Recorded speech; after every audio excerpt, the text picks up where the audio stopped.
Hello, I welcome you all, my dear students, to this new semester in the new academic year 2020-21. All of us are meeting in the virtual classroom because of the changed situation and scenario of the whole world due to the pandemic of Corona 19 or COVID 19 as it has come to be known all over the world. The epidemic of Corona has affected the whole world and the people of the whole world in every sphere of life so badly that every field of life has been affected badly. And our academic field or academia is not an exception to it. All of us know. Moreover, the government has also prohibited the actual classroom teaching till 15th of August next. And from the point of view of the academic year, all of us know that it is considerably a very long period of time and we cannot afford to waste our 2 or 3 months for an uncertain period of time. We know that there cannot be any substitution to actual classroom teaching, where a teacher and his or her students are face to face. That is the best way of interaction. But in the present changed situation, we have been left with no choice but to teach and learn with the help of new technology. In any case, we will have to get habituated with it, and it will be my utmost endeavor to give you the best of the topic. Since I am going to teach you paper 202 of Special English in this new semester, the name of the topic is Poetical Types. As it has been mentioned before you in the whiteboard. All of us know that the paper or the syllabus of the paper is divided into 4 units, and today I am going to deal with the first topic of the first unit, and that is the epic. We all know that, and you are also aware that there are various genres or types of poetry in literature. And for that matter, every kind of form of literature has various types. And again, there are subtypes. But since we are going to discuss about epic as a form of poetry, we also will have to consider the other forms of poetry. And before actually we try to understand which are the various forms of poetry, I would also like to make it clear that any form of literature, whether it is a drama or it is a novel or it is a poem or it is a short story, that particular form of literature contains the theme or a plot if we talk about a drama. But that theme is covered in an outer form, and that is known as a type of literature. So, when we talk about poetry, it also has various forms. In fact, I would also like to tell you that poetry is one of the oldest forms of literature, because when no written form of literature existed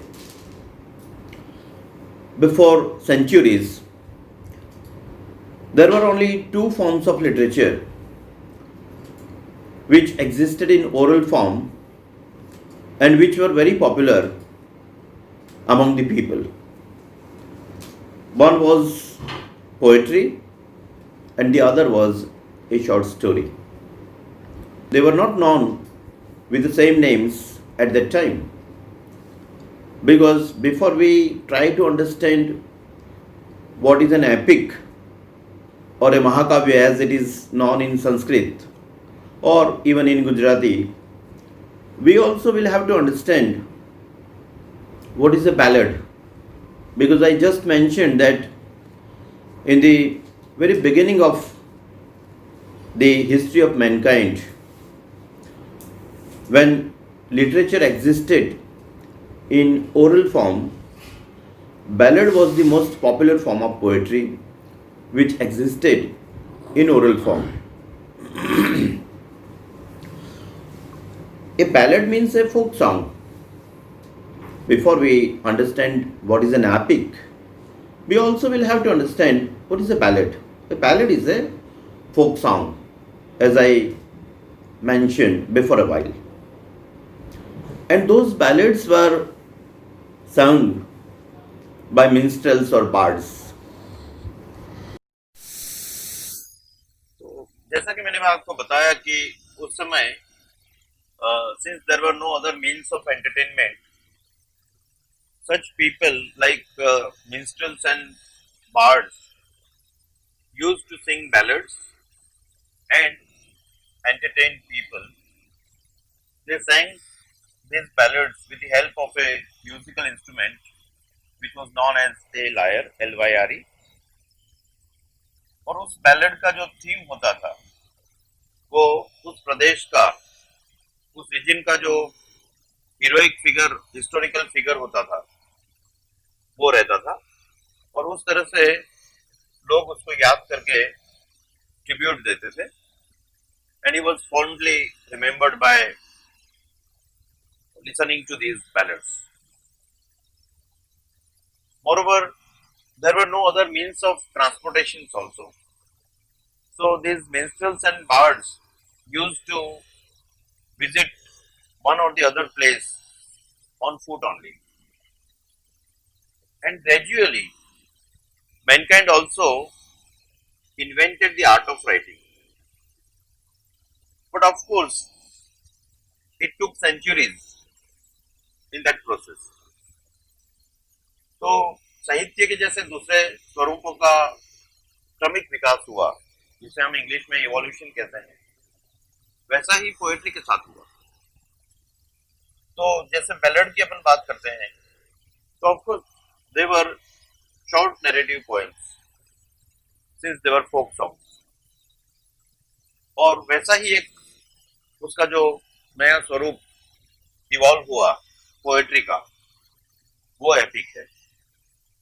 Because previously when epics existed or long narrative poems rather existed in oral form, in those narrative poems also the heroic deeds of such historical figures were sung by such minstrels or bards.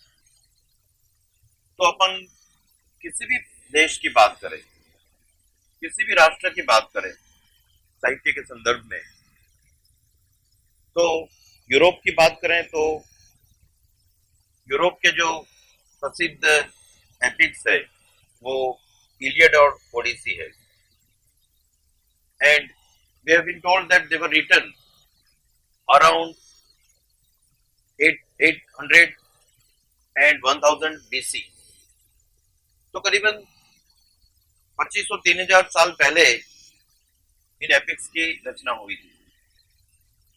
और उससे भी पहले अपन भारत की बात करें तो भारत में भी महाकाव्य का जो स्वरूप है वो साहित्य में बहुत ही पॉपुलर रहा है और भारतीय संस्कृति पे इसका बहुत गहन प्रभाव रहा है, क्योंकि यहाँ पे भी रामायण और महाभारत जैसे जो महाकाव्य लिखे गए उनका जो प्रभाव है वो अपन को आज भी देखने को मिलता है। अब उसके पीरियड की अपन बात करें, इन दोनों महाकाव्यों के पीरियड की बात करें तो वो करीबन 4वीं से 5वीं शताब्दी ईसा से पूर्व की बात है।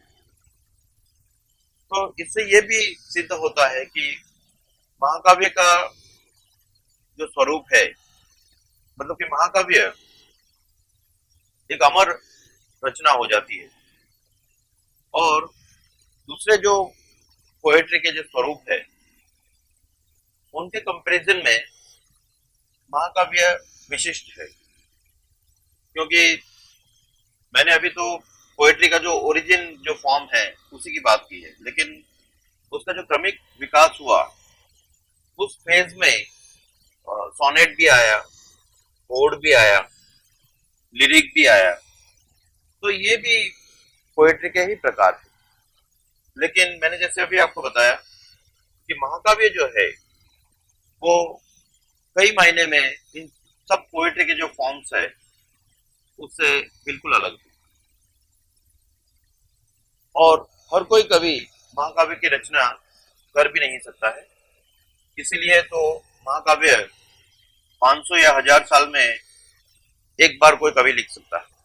तो अभी जैसे मैंने आपको बताया कि यूरोप में होमर नाम के एक महाकवि ने 800 से 1000 साल के ईसा पूर्व के पीरियड के बीच में 2 महाकाव्य की रचना की जो अमर हो गए, इलियड और ओडिसी। उसके बाद में 1000 साल के अंतराल के बाद 1st सेंचुरी एडी के आसपास वर्जिल नाम के एक महाकवि ने एनीड नाम के एपिक की रचना की and he followed the style and convention of Homer in writing an epic. लेकिन होमर ने जो इलियड और ओडिसी की रचना की तो उससे पहले इन दोनों महाकाव्य का जो थीम था, उनके जो लेजेंडरी फिगर्स थी, उनके जो प्रोटेगोनिस्ट थे, उनके बारे में जो भी लिटरेचर था वो ओरल फॉर्म में एग्जिस्ट करता था। तो Homer compiled the various versions of that oral literature and then he put them into a systematic form called epic. Or you will be surprised to know that Homer, such a great poet who has become immortal by writing such great epics, was visually impaired. Means वो प्रज्ञाचक्षु थे, वो देख नहीं पाते थे।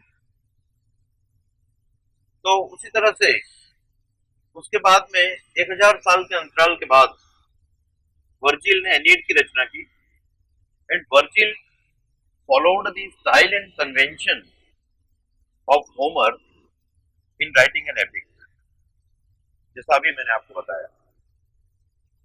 And since then it has become a tradition for all the later poets whoever has written a great epic to follow those conventions and traditions and styles established by Homer or Virgil. उसके बाद में अपन यदि European literature की बात करें या particularly English literature की बात करें तो 17th in the mid of the 17th century once again we got a very great epic, great and immortal epic named Paradise Lost by John Milton. तो जैसा कि मैंने आपको पहले भी बताया कि महाकाव्य इतने प्रसिद्ध, इतने पॉपुलर और इतने लोकप्रिय क्यों हो जाते हैं? तो उसकी जो विशिष्टता है, उसके जो विशिष्ट लक्षण है पोएट्री के तौर पे, उनकी वजह से वो ज्यादा पॉपुलर होते हैं और इसीलिए वो इमॉर्टल हो जाते हैं।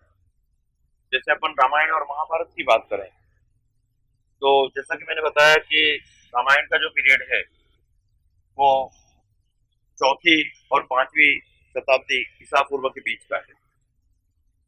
फिर भी उसके जो प्रोटेगोनिस्ट है भगवान राम, उनके जो पराक्रम थे, खासतौर पे जो आसुरी शक्ति जो थी रावण के स्वरूप में, उसको परास्त करने की, उसकी वजह से, और खुद भी भगवान राम खुद भी मर्यादा मर्यादा पुरुषोत्तम के नाम से जाने जाते हैं, तो उसकी वजह से पूरी भारतीय संस्कृति पे रामायण और उसके जो दूसरे पात्र है, अमर पात्र है, उनका असर आज भी देखने को मिलता है। और सिर्फ भारत की मैं बात नहीं कर रहा हूँ, क्योंकि उस समय जो भारत था वो बृहद भारत था, और वो भारत अफगानिस्तान की सीमाओं तक फैला हुआ था। और इसीलिए तो महाभारत में भी जो गांधारी थी वो अफगानिस्तान का जो अभी कंधार नाम का जो प्लेस है, she held from that place. तो इसी तरह से रामायण की असर आज एशिया के जो दूसरे देश है, जैसे कि इंडोनेशिया, वो मुस्लिम देश होते हुए भी उस देश में रामायण का बहुत गहन प्रभाव है आज की तारीख में भी। तो ये एक महाकाव्य की जो लोकप्रियता है, उसका जो अमरत्व है, उसका एक प्रमाण है, इसकी मैं आपको बात करूँ। वैसा ही महाभारत का है। महाभारत के जो प्रोटेगोनिस्ट है, चाहे वो अर्जुन हो, चाहे भगवान कृष्ण हो, वो भी अमर है। और इनके पात्र अमर इसलिए है कि महाभारत के जो, सॉरी, एपिक के जो, महाकाव्य के जो फीचर्स है, उसकी जो कैरेक्टरिस्टिक्स है, उस हिसाब से महाकाव्य का जो नायक होता है, वो जो कॉमन पीपल होता है उनसे अलग तरह का होता है, वो अनकॉमन होता है उसकी पर्सनालिटी में, उसमें दैवी शक्तियां होती हैं। तो that is also one of the features of a good epic. अभी जब अपन महाभारत के, सॉरी, महाकाव्य के लक्षणों की बात करेंगे, तो उसके जो 6-7 फीचर्स है, उसके जो 6-7 कैरेक्टरिस्टिक्स है कि जिसकी वजह से वो महाकाव्य कहलाता है, उसमें से एक फीचर ये भी है कि महाकाव्य का जो प्रोटेगोनिस्ट है उसमें दैवी शक्तियां होती है। He is the divine figure, or other false divine figure we can say. तो इस तरह से महाकाव्य में एक दैवी शक्ति का प्रभाव भी अपन को देखने को मिलता है। Of course that can be perceived in the background, लेकिन फिर भी वो दैवी शक्ति के प्रभाव की वजह से भी ये महाकाव्य अमर हो जाते हैं, और इनका थीम भी ऐसा होता है। और दूसरे जो कैरेक्टर्स है वो भी they are also rather uncommon in comparison with the common folk or people of any nation. तो ये जो कैरेक्टरिस्टिक्स है, जब ये प्रोटेगोनिस्ट है, उसमें यदि दैवी प्रतिभा है, दैवी प्रभा है, तो इसका मतलब ये हुआ कि महाकाव्य में जो थीम है उसमें सुपरनेचुरल एलिमेंट्स है। उसी तरह से दूसरे जो फीचर्स है उसके भी मैं ब्रीफली बात कर रहा हूँ, क्योंकि उसके बाद में जो मटेरियल आपके पास है वो मैं एक्सप्लेन करने जा रहा हूँ। तो we will discuss those points in detail at that time also. लेकिन अभी ब्रीफली जो मैं बता रहा हूँ आपको कि सबसे पहले तो इसका जो थीम है, it should be serious in nature. ये जो थीम है, इसका विषय वस्तु जो है वो गंभीर स्वरूप का होता है, क्योंकि इसका विषय वस्तु, इसका प्रभाव मानव जात पे चिरकाल के लिए रहता है, और इसीलिए इसका जो थीम है, it should be serious in nature. दूसरा जो कन्वेंशन है, दूसरी जो प्रणालिका है एक अच्छे एपिक की, वो ये है कि it starts with an invocation or a prayer and a proposition along with that. Any good epic starts with an invocation or a prayer and a proposition in the very beginning of the epic. तो इसकी भी मैं थोड़ी brief में आपको जानकारी दे दूं कि what is an invocation?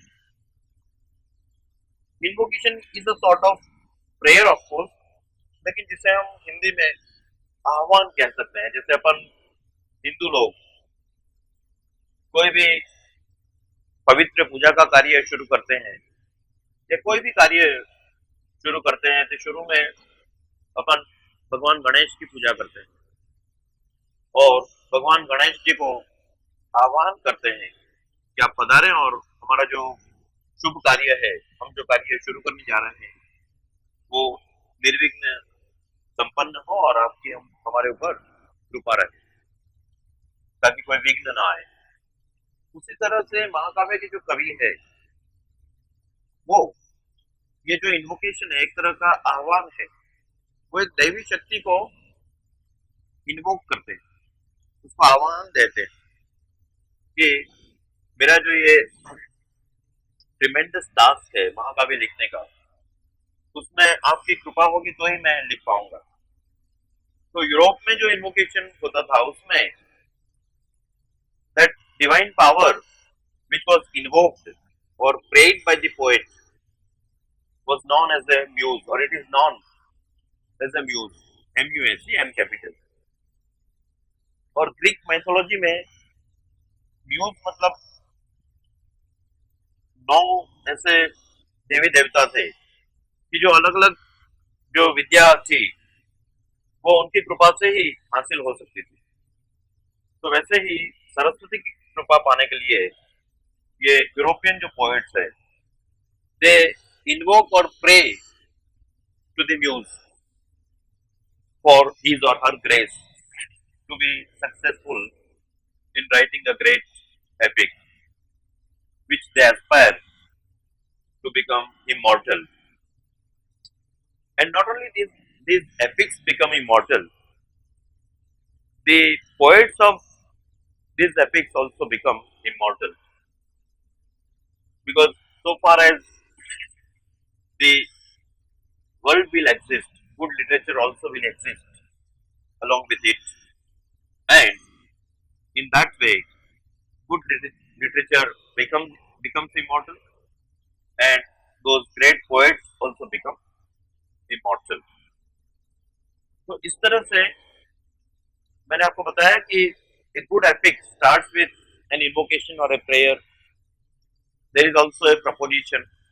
इसका मतलब ये है कि एक अच्छे महाकाव्य की शुरुआत में महाकवि जो है, वो महाकाव्य का जो थीम है उसको ब्रीफ आउटलाइन में वहां पे उसका स्टेटमेंट दे देते हैं कि about which theme he is going to write this great immortal epic. इसके अलावा इसके जो दूसरे कन्वेंशन है महाकाव्य के, वो ये भी है कि महाकाव्य का जो बिगिनिंग है, वो उसका जो थीम है, उसका जो मिडल पोर्शन है, वहां से उसकी शुरुआत होती है। तो मतलब ये जो इसका जो थीम है, उसकी स्टोरी जो है, इसकी लॉजिकल सीक्वेंस इस तरह से नहीं है कि beginning, the middle and the end, लेकिन पोएट उसका जो मिडल पोर्शन है वहां से स्टोरी की शुरुआत करते हैं, वहां से थीम की शुरुआत करते हैं, and then we come to know about the beginning part of the theme retrospectively. और इसके अलावा भी इसके जो एक दो और फीचर्स है, कि जिनकी वजह से महाकाव्य अमर हो जाता है, वो ये भी है कि इसका जो प्रोटेगनिस्ट है, इसका जो महानायक है, he undertakes a dangerous journey to prove his greatness, to display his valor. Valor मतलब वीरता, उसका पराक्रम, VALOUR।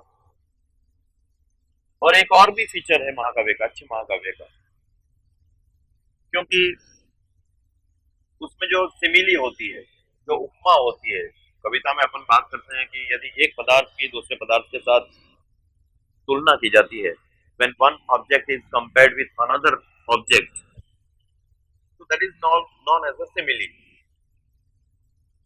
तो वो जो सिमिली होती है वो it is lengthy, it runs into several pages, whereas in other poems a simile is complete on merely in one sentence. When we say someone, for example, when we say someone